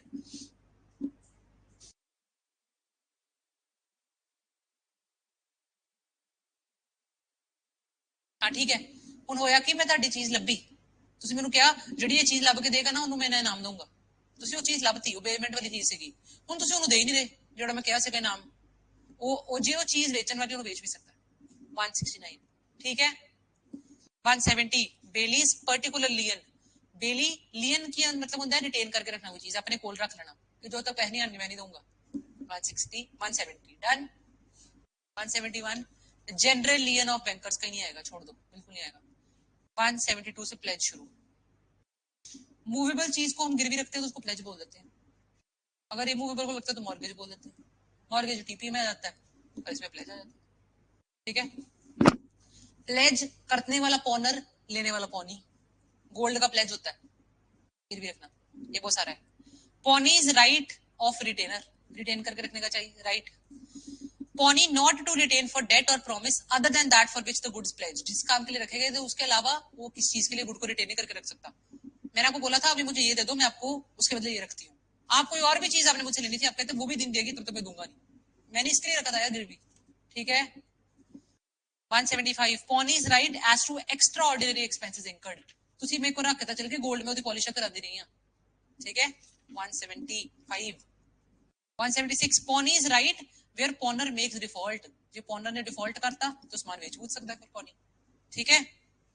177 defaulting पॉनर्स right to redeem, वो अपनी पैसे रिडीम कर सकता है ਤੁਹਾਡੇ ਕੋਲ। 178 प्लेज बाय मर्केंटाइल एजेंट नहीं आएगा, ਛੱਡ ਦੋ, ਜੇ मर्केंटाइल एजेंट आ जाए ਤੁਹਾਨੂੰ देख जाना है सेक्शन आ जाए। pledge by person in possession under voidable contract, voidable contract ਜਿਹੜੇ ਹੋਏ ਸੀਗੇ ਉਹ voidable contract by 19 ਵਾਲੇ 90 ਤੇ 19A ਵਾਲਾ, ਉਸ ਚੀਜ਼ ਦਾ pledge ਦਾ ਕੀ ਸੀਨ ਹੈ? 178 A ਚ ਆ ਜਾਓ। 179 pledge where pawner has only a limited interest, ਮੇਰਾ ਪੂਰਾ ਇੰਟਰਸਟ ਨਹੀਂਗਾ, ਮੇਰਾ ਹਲੇ ਪ੍ਰੋਪਰਟੀ ਹੋਈ ਨਹੀਂ ਹੈ, ਮੈਂ ਸਿਰਫ ਟੈਨੈਂਟ ਹਾਂ, ਜਾਂ ਕਿਰਾਏ ਤੇ ਮੇਰੇ ਕੋ ਪਈ ਹੈ ਚੀਜ਼, ਮੈਂ ਤੁਹਾਨੂੰ ਦੇਤੀ ਅੱਗੋਂ, ਠੀਕ ਹੈ। ਫਿਰ ਕੀ ਹੈ? 179 ਮੇਰੇ ਕੋ ਕਿਸੇ ਦੀ ਗੱਡੀ ਕਿਰਾਏ ਤੇ ਲਈ ਹੋਈ ਹੈ, ਮੈਂ ਅੱਗੋਂ ਮੈਂ ਤੁਹਾਨੂੰ ਕਿਰਾਏ ਤੇ ਰੱਖ, ਅੱਗੋਂ ਮੈਂ ਤੁਹਾਨੂੰ ਗਿਰਵੀ ਰੱਖਤੀ। 179 180 सूट बाय बेलर और बेली अगेंस्ट रॉन्ग डूअर, जिन्ना बेलर बेली हुन सू कर सकते हैं जिन्ने गलत किया उन्होंने ना। अपॉर्शनमेंट ऑफ रिलीफ छोड़ दो, ही नहीं आएगा, एजेंसी पे आ जाओ। Part 10 agency appointment and authority of agents, agent and principal defined. 182 agent बना, एजेंट नु एम्प्लॉय कौन कर सकता है? 183 who may be an agent, sorry 184 consideration not necessary, मैं ਤੁਹਾਨੂੰ ਇਹ ਕੰਮ ਕਹਿ ਸਕਦੀ ਹਾਂ ਤੁਸੀਂ ਮੇਰੇ ਬਿਹਾਫ ਤੇ ਕਰ ਦੋ, ਉਹ ਜ਼ਰੂਰੀ ਨਹੀਂ ਹੋਗਾ ਪੈਸੇ ਜ਼ਰੂਰੀ ਨਹੀਂ ਹੈ ਕਿ ਪੈਸੇ ਦਿਓ उसके बदले। 185 agent's authority may be express or implied। 186 definition of express and implied authority। 187 headings में सब कुछ है यार इसकी। extent of agent's authority कितों तक एक्सरसाइज कर सकता है, लॉफुल काम कर सकता है बस। 188 189 agent's authority in an emergency, ठीक है। 189 सब एजेंट्स अगो एजेंट रख सकता है, sub agent. 190 when agent can not delegate, sub agent की होता है representation of principal by sub agent properly appointed representation of principal sub agent. हाँ ठीक है, जे सब एजेंट प्रॉपरली अपॉइंटेड है, क्या वो प्रिंसिपल को रिप्रेजेंट कर सकता है? हाँ कर सकता है, 192 कहता है। ठीक है, ਜੇ ਤੁਸੀਂ ਮੈਨੂੰ ਕਿਹਾ ਸੀ ਮੈਂ ਅੱਗੋਂ ਅਮਨ ਨੂੰ ਕਹਤਾ है ना, ਤੇ ਅਮਨ ਤੁਹਾਨੂੰ ਰਿਪਰੈਜ਼ੈਂਟ ਕਰ ਸਕਦਾ ਸਿੱਧਾ ਸਿੱਧਾ 192 ਕਹਿੰਦਾ ਹਾਂਜੀ ਇਹ ਪ੍ਰੋਪਰਲੀ ਅਪਾਇੰਟਡ ਹੈ। 193 ਏਜੰਟਸ ਰਿਸਪੌਂਸਿਬਿਲਿਟੀ ਫॉर सब एजेंट अपॉइंटेड विदाउट अथॉरिटी। ਜੇ ਮੈਂ ਬਿਨਾਂ ਅਥਾਰਟੀ ਤੋਂ ਅਮਨ ਨੂੰ ਕੰਮ ਕਹਤਾ ਤੇ ਮੈंने ਨਾ ਕੀਤਾ, ਸਿਰਦਰਦੀ ਮੇਰੀ ਹੈ। 193 194 relation between principal and person duly appointed, ਤੁਹਾਡਾ ਤੇ ਅਮਨ ਦਾ ਰਿਸ਼ਤਾ 195 194। ਠੀਕ ਹੈ, ਅੱਗੇ ਆ ਜਾਓ। एजेंट्स ड्यूटी इन नेमिंग सच पर्सन,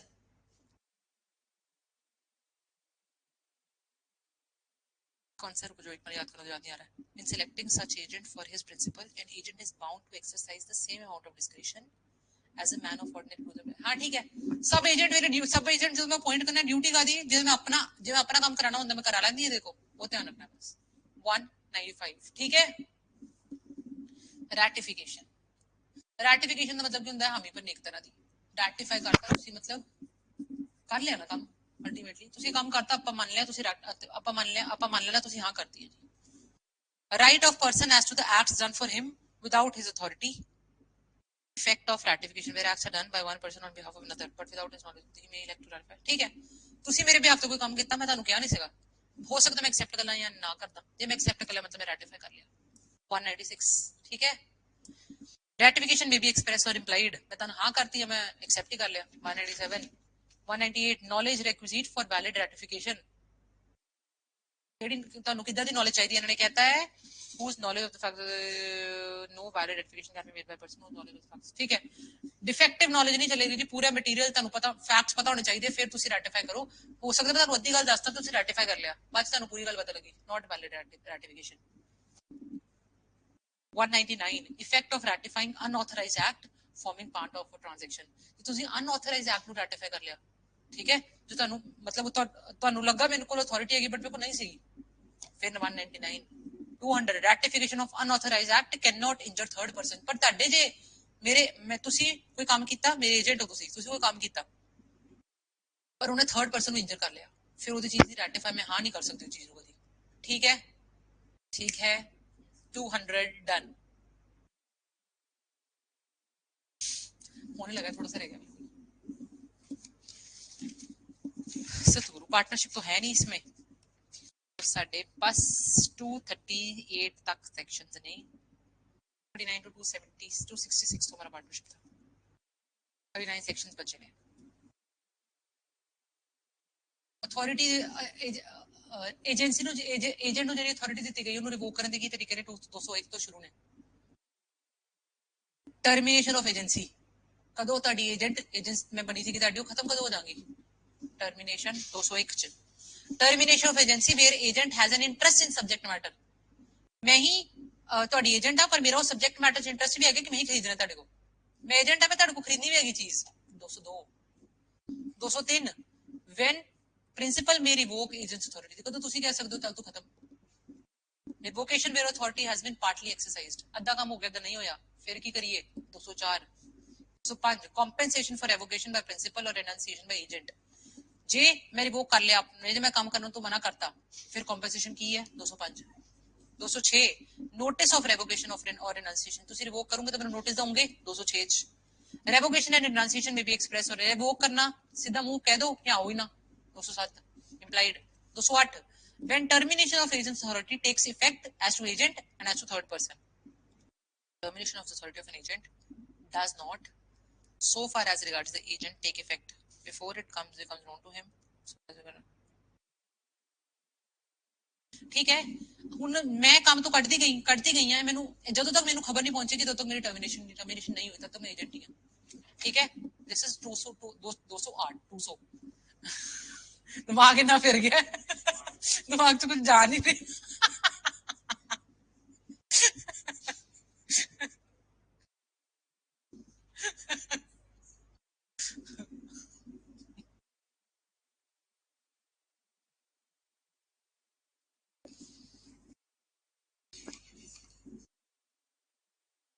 सवेरे 10 बजे तो लेक्चर शुरू हुए होते हैं, तो पास हो जाती है इसलिए।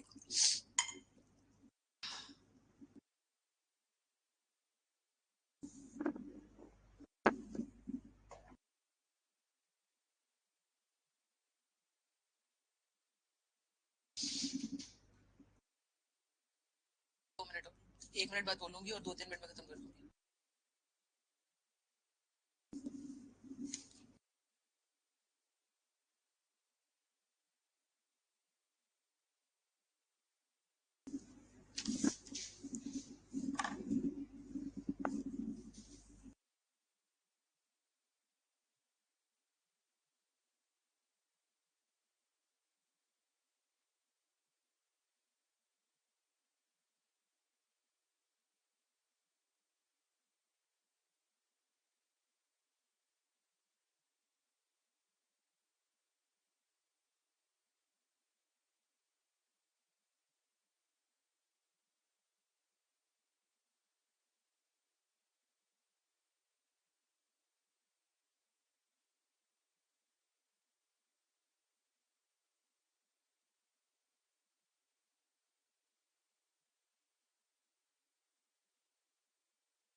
कहाँ पे थे?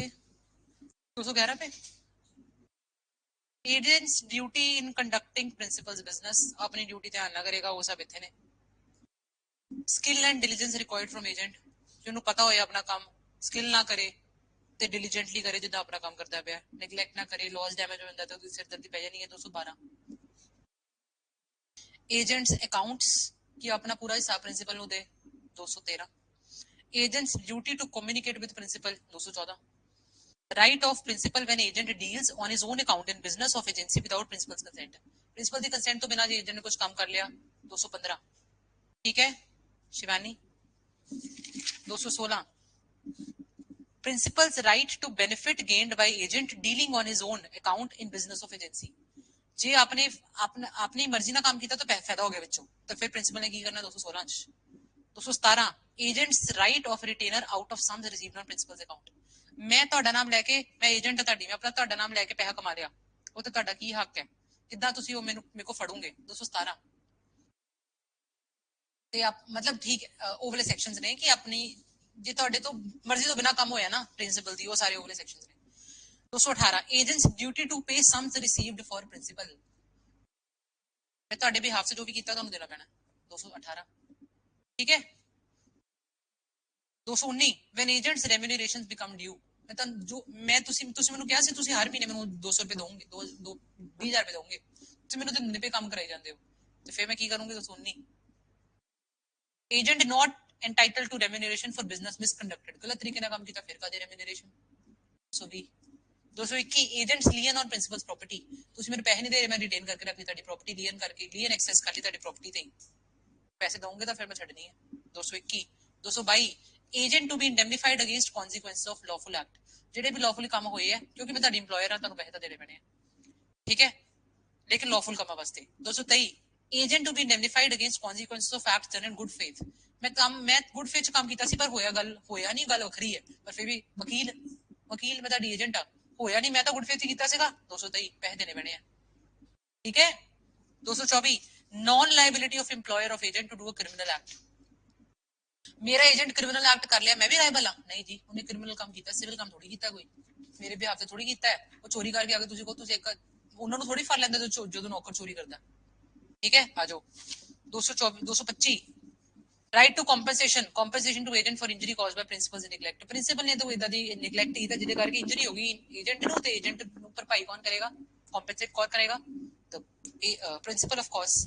Effect of agency on contract with third person, enforcement and consequences of agents contract entered into through an agent obligation as ठीक है। मैं ਤੁਹਾਡੇ ਨਾਲ ਕੋਈ ਕੰਟਰੈਕਟ ਕੀਤਾ, ਮੈਂ ਨਹੀਂ ਕੀਤਾ, ਪਰ ਮੈਂ ਆਪਣੇ ਏਜੰਟ ਥਰੂ ਕਰਵਾਇਆ, ਉਹਦਾ ਅਸਰ ਸੇਮ ਹੈ ਜਿੱਦਾਂ ਮੈਂ ਕੀਤਾ। 226 ਠੀਕ ਹੈ। 227 principal how far bound when agent exceeds authority. ਮੈਂ ਤੁਹਾਨੂੰ ਇਦਾਂ ਕਰਨ ਨੂੰ ਕਿਹਾ ਸੀ, ਤੁਸੀਂ ਦੂਜੇ ਤਰੀਕੇ ਨਾਲ ਕਰ ਲਿਆ। किस हद तक मैं लाइबल हाँ? 227 228 principal not bound when excess of agent's authority is not separable. जे तुसी ਤੁਹਾਨੂੰ ਇੱਕ ਕੰਮ ਕਰਾਉਣ ਨੂੰ ਕਿਹਾ ਸੀ, ਪਰ ਤੁਸੀਂ ਇਦਾਂ ਦਾ ਕੰਮ ਨਾਲ ਜੋੜਤਾ, ਹੁਣ ਮੈਂ ਲਾਇਬਲ ਨਹੀਂ ਹੈਗੀ ਉਹਦੇ ਵਾਸਤੇ, ਫਿਰ ਨॉट ਸੈਪਰੇਬਲ ਕੰਮ ਹੈ। 229 consequences of notice given to agent. ਕਿਹੜਾ ਸੈਕਸ਼ਨ ਹੈ?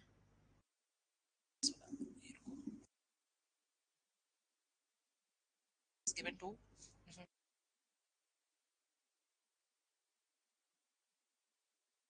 ठीक है। अब आप एजेंट को नोटिस देते हो, क्या वो प्रिंसिपल को नोटिस के बराबर है? हाँ जी, ठीक है। ਇਹਦਾ ਕਰਕ 7 है 229 ਦਾ। 230 agent cannot personally enforce nor be bound by contracts on behalf of principal। principal ਦੇ behalf ਤੇ agent ਨਹੀਂ liable ਹੈਗਾ ਹਰ ਚੀਜ਼ ਵਾਸਤੇ। okay 231 right of parties to a contract made by agent not disclose। ਅੱਛਾ, ਪਤਾ ਨਹੀਂ ਕਿਸੇ ਨੂੰ ਏਜੰਟ ਹੈ, ਏਜੰਟ ਡਿਸਕਲੋਜ਼ ਨਹੀਂ ਕੀਤਾ ਗਿਆ ਕਿ ਮੇਰਾ ਏਜੰਟ ਹੈ, ਉਹ ਵਾਲੇ ਐਕਟਸ 231 ਤੇ ਜਾਣਗੇ। 232 performance of contract with agent supposed to be principal where one man makes a contract with another neither knowing nor having reasonable ground to suspect that the other is an agent, the principal if he requires the performance of the contract can only मुझे समझ नहीं आ रहा, एक minute रुको, मेरा दिमाग पूरा बंद हो चुका है। when one man makes a contract with another neither knowing nor having एक मैंने ਮੈਨੂੰ नहीं पता ਤੁਸੀਂ प्रिंसिपल हो, मैं ਤੁਹਾਨੂੰ एजेंट बननी है, ठीक है। ये देखो ऐसे लिखा गया है the person neither knowing not having, ਮੈਨੂੰ शक भी नहीं हैगा ये अगला एजेंट है। I act with you, I contract with you as a principal। 232 ठीक है। 233 right of person dealing with agent personally liable। ਜਿਹੜਾ ਬੰਦਾ ਏਜੰਟ ਨਾਲ ਪਰਸਨਲੀ ਡੀਲ ਕਰ ਰਿਹਾ ਹੈ, both of them are personally liable। 234 consequence of inducing agent or principal to act on behalf that principal or agent will be held exclusively liable when a person who has made a contract with an agent induces the agent to act upon the belief that the principal only will be held liable or ठीक है। तीली लानी या agent ਨੂੰ ਜਾਂ principal ਨੂੰ, agent ਨੂੰ ਤੀਲੀ ਲਾਤੀ ਕਿ ਮੈਂ ਤੈਨੂੰ ਲਾਇਬਲ ਨਹੀਂ ਠਹਿਰਾਉਂਗਾ, ਮੈਂ ਠਹਿਰਾਉਂਗਾ ਲਾਇਬਲ, ਤੂੰ ਗਲਤ ਕੰਮ ਕਰਦੇ ਕੋਈ ਗੱਲ ਨਹੀਂ, ਤੂੰ ਮੈਨੂੰ ਇਹ ਪੈਸੇ ਫੜਾ ਦੇ, ਮੈਂ ਕਹਿ ਦੂੰਗਾ ਪ੍ਰਿੰਸੀਪਲ ਨੇ ਗਲਤ ਕੰਮ ਕੀਤਾ। ਫਿਰ ਕਿਹੜਾ ਸੈਕਸ਼ਨ ਲੱਗਦਾ? 234 ਠੀਕ ਹੈ। 235 ਲਾਇਬਿਲਿਟੀ ਆਫ ਪ੍ਰੀਟੈਂਡਡ ਏਜੰਟ, ਜਿਹੜਾ ਹੈ ਨਹੀਂ ਪਰ ਪ੍ਰੀਟੈਂਡ ਕਰ ਰਿਹਾ, ਉਹਦੀ liability 235। 236 person falsely contracting as agent not entitled to performance। मैं entitled नहीं है वो काम करने वास्ते, मैं फिर भी काम कर रही हूँ falsely pretend करके। 236 liability of principal inducing belief that agents unauthorized acts were authorized। Principal की कर रहे हैं, उन्होंने पता है मेरे एजेंट दे एक्ट अनऑथराइज्ड ने, पर पर्दा पा रहे हैं। 237 ठीक है। 238 effect on agreement of or misrepresentation of fraud by agent। misrepresentation fraud सारा भी किसका ओदा की असर है, एजेंट ने कीता। 238 that's all that's all about Indian Contract Act। thanks to you all for bearing with me and being patient। tomorrow we'll be dealing with Motor Vehicle Act and Consumer Protection at 4:30 p.m. I'll send the text to the group। take care of yourself everybody, have a good day ahead। oh shit yaar, shit, how can I forget that? लिख के भेज दूंगी, section number नीचे case laws के नाम, section number case laws के नाम इकट्ठा करके भेज दूंगी। इकट्ठा तो मेरे पास पड़ा भी नहीं है, मैं कर दूंगी इकट्ठा, आई प्रॉमिस। एक दो बार याद आ दियो बस। 5 मिनट लगने, अच्छा ठीक है। पूरी नोटबुक्स खोलनी है, मैंने 2 रजिस्टर, ठीक है कोई गल नहीं, I will do it, this is my duty. Okay bye.